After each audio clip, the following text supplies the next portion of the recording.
Hi guys, welcome back to my channel. And this is Manisha, and this is your Budget Empire. Thank you for joining me for another day. If you are new here, we talk about all things financial news. We talk about financing, budgeting, and how to better manage your money. And so thanks for joining me. Today's video, we are going to talk about zero-based budgeting. It is a tool that you can use in your financial planning to ensure you get where you're going. I'm going to explain a little bit and give you some points on how to use and implement it in your life and kind of some examples on what it is. First step in zero-based budgeting is every dollar has a job. You need to allocate, figure out how much money your take home is, and you need to allocate every portion of that money to something. And if you pay all your expenses at the end of the month and you have money left over, it still has a job. It is savings, preferably in a high yield savings account. Don't use one of those standard accounts you get from Chase or Wells Fargo or Bank of America. Don't use those. You want a high yield savings account. Sometimes they offer them. If you can get one at those institutions, great. But the standard accounts that they have, they're not high yield. They give you 1% a year. Not even that. 0.00002.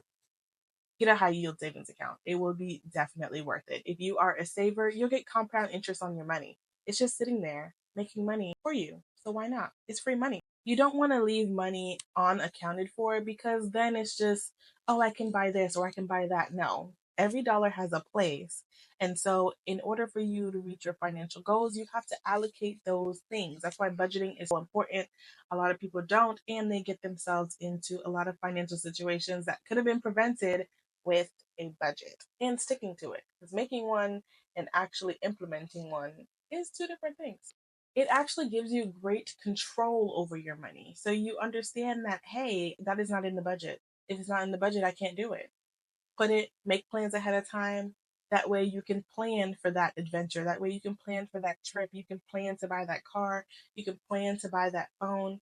It prevents impulse spending. So put it in your cart, leave it there for a couple days. If you didn't buy it in a couple days, you didn't need it.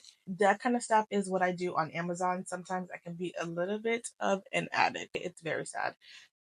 Nowadays, I don't buy as much stuff because we practice zero-based budgeting. So I don't actually buy a lot of frivolous things anymore, but there used to be a package coming to the house every single day.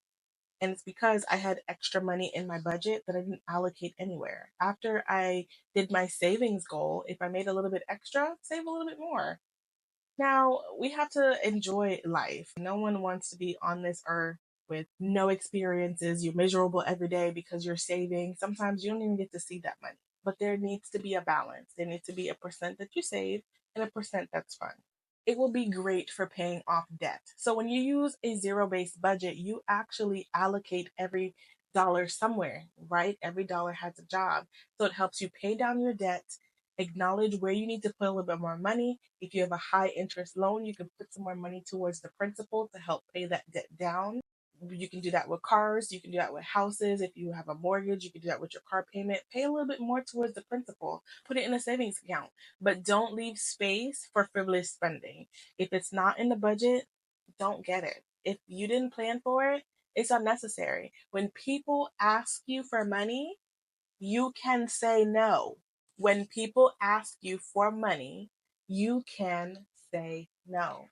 Ultimately, it's up to whoever you're asking. They could say yes or they could say no, and that's within their right. You still need to know how you're going to figure out your situation after they say yes or say no. Biggest thing that zero-based budgeting does, it helps you build that emergency fund.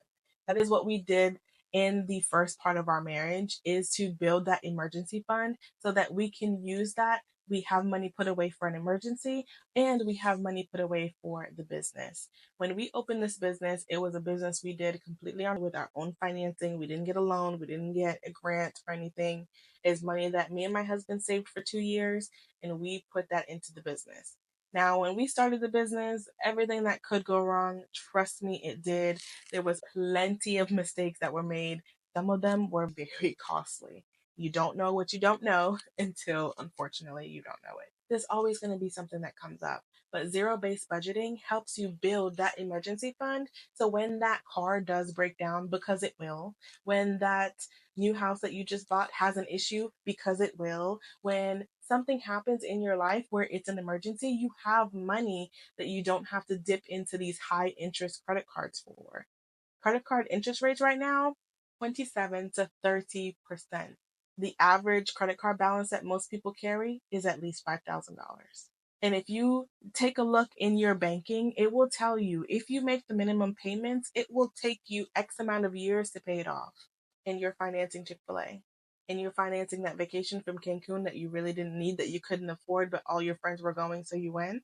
All of those things are poor money management skills. And this is not to throw shade on anybody, because I was that person too. I was that young person who did not think about it. But I'm telling you, as someone who came out on the other side, you have to make smart money decisions now in order to have some place to go in your future. If you ruin all your credit, your leverage, and that kind of stuff now when you're young, what are you going to do when you're older and you actually need it? You actually have expenses. You were 21 living at home, taking lavish trips. And now you're 28 or you're 30 on your own, maybe with two kids. You can't use that credit because you already destroyed it when you were 21. You have to make smart money decisions from the beginning so that you don't have to pay for it later. Can you dig yourself out? Absolutely. Sometimes you just gotta cut back for a year and just pay it off. But after that, learn your lesson and don't go back to the behaviors that put you there in the first place. Because let me tell you something, for a car, paid off sounds a whole lot better than new. Also give you a peace of mind. Overall, zero-based budgeting knows what you have, it knows what you can allot to certain things, and if it's not in the budget, then it's not important. Now, not everybody can budget fun. Depending on where you live, there could be affordable activities that you guys can do together. I live in Florida, where by the beach, we have beach days quite often. We have a huge setup. We bring our food. We sit out there all day, just kind of enjoy the day, enjoy the quiet, enjoy each other. You can go to a park and do the same thing. You can do small activities, movie night at home. You can camp out in the living room. There's other things that you can do to spend times with your loved ones that does not include breaking the bank.